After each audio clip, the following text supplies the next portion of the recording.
Well, comparative literature offered me something that wasn't given by English, I think. I mean, I took English in secondary school and in college, but there was always something lacking. And when I came to the University of Kent, I found that there were so many more authors, so many more books and ways of thinking that I hadn't seen before, and it was kind of like a little treasure trove that English just didn't really give me. I think it's the bigger worldview that you can get from studying comparative literature. You're keyed into a whole new way of thinking about books as a part of a whole rather than separating them into English or foreign literature. You get an overlook of authors, times and places that you wouldn't often see elsewhere or you wouldn't get to know, but actually have quite a lot of value behind them. The course challenges people in the way that they drag them from a very rigid way of thinking. As I said earlier, with the idea of just studying English, you don't get a very big view of anything. You don't really challenge yourself in the worldview, and it's very much handed to you on a plate sometimes with your themes and your methods of literature that are given. With comparative literature, you get to actually, well, in the name, compare. So you get to see things from multitudes of time and also compare them. And in doing so, you kind of analyse it on a deeper level and gain a greater understanding of our literary tradition.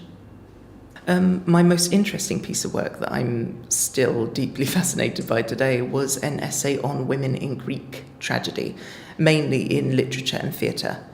And it was interesting in the way that it was an exploration into two very specific ways Greek society viewed women. They were either plotting, maniacal, witch-like figures or pious, docile, housewife kind of figures. And my argument was how that transitions to our modern day when interpreting their theatre. So I've read a lot of work such as Seneca's Medea or Sophocles' Agamemnon, which focused on witch women, brutal she-wolf-like figures, which really were the core part of my essay. I cannot praise the library enough. It's got such a wide variety of texts and academic materials that you can use to construct your essay, and I cannot stress enough the fact that you should be borrowing books.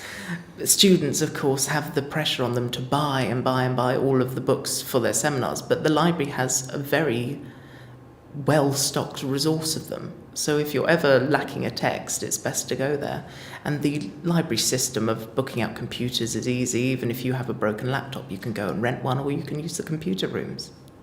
Well, when I graduate, I am intending to take on a master's.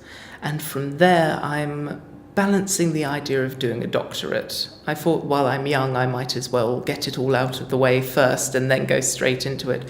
But one part of me really wants to sign up and get my teaching degree and go into teaching.